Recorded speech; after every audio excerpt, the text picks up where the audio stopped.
Hi friends, இன்னைக்கு நம்ம பார்க்க போற ரெசிபி ஹைதராபாத் சில்லி சிக்கன். இது பண்றதுக்கு நான் 300 கிராம் எலும்பில்லாத சிக்கன் எடுத்திருக்கேன். ஃபர்ஸ்ட் ஒரு மிக்ஸி ஜார் எடுத்துக்கோங்க. இதுல 2 போல பெரிய வெங்காயம், 10 பல்லு போல பூண்டு, ஒரு பெரிய சைஸ் இஞ்சி துண்டு, 2 போல பச்சை மிளகாய், 2 போல முந்திரி பருப்பு, 1/4 கப் போல புதினா இலை, 1/4 கப் போல கொத்தமல்லி இலை.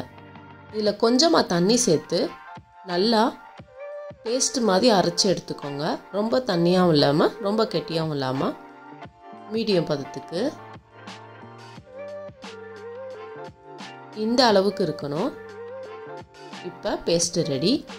நெக்ஸ்ட்டு ஒரு மிக்சிங் பவுல் எடுத்துக்கோங்க. அதில் நம்ம க்ளீன் பண்ணி வச்சுருக்க 300 கிராமு போன்லெஸ் சிக்கனை சேர்த்துக்கலாம்.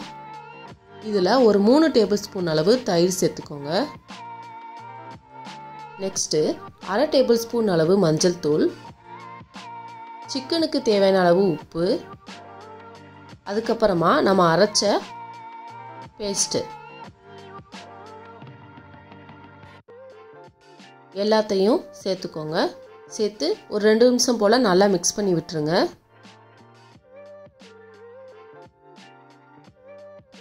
இருபதுலேருந்து 25 நிமிஷம் இது நல்லா ஊறட்டும். இப்போ 25 மினிட்ஸ் ஆயிடுச்சு, நல்லா ஊறிடுச்சு. நம்ம அடுப்பில் மண்சட்டி வச்சிடலாம். அதுக்கு ஒரு கடாயை ஹீட் பண்ணிடுங்க. ஒரு 5 டேபிள் ஸ்பூன் அளவு ஆயில் சேர்த்துடலாம். ஆயில் நல்லா ஹீட் ஆனதுக்கப்புறமா 1/2 டேபிள் ஸ்பூன் அளவு சீரகம், 3 போல பச்சை மிளகாய் சேர்த்து நல்லா கலந்துருங்க. அதுக்கப்புறமா ஒரு 1/2 டேபிள் ஸ்பூன் அளவு மஞ்சள் தூள் சேர்த்துக்கலாம். இதுலேயே ஒரு 2 டேபிள் ஸ்பூன் அளவு மல்லித்தூள் சேர்த்து எண்ணெயில் நல்லா மிக்ஸ் பண்ணி விட்டுருங்க, மீடியம் ஃப்ளேமில் வச்சு. நெக்ஸ்ட்டு நம்ம 1/2 மணி நேரம் மேரினேட் பண்ண சிக்கனை உள்ளே சேர்த்துடலாம். எக்ஸ்ட்ரா உள்ள பச்சை மிளகா வெங்காய பேஸ்ட்டையும் உள்ளே சேர்த்துடலாம்.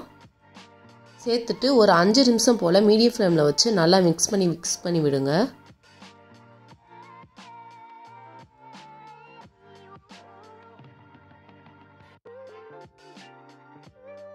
அஞ்சு நிமிஷத்துக்கு அப்புறமா மூடி போட்டு க்ளோஸ் பண்ணி 10லேருந்து 15 நிமிஷம் போல் வேக வைங்க. 15 நிமிஷத்துக்கு அப்புறமா திரும்ப நல்லா மிக்ஸ் பண்ணி விட்டுருங்க.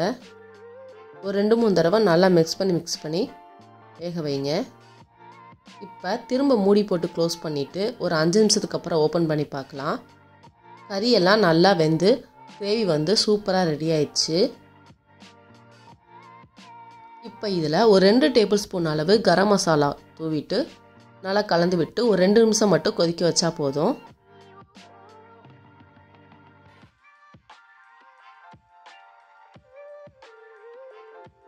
கடைசியாக கொஞ்சமாக புதினா இலைகளை தூவிட்டு ஸ்டவ்வை ஆஃப் பண்ணிடலாம்.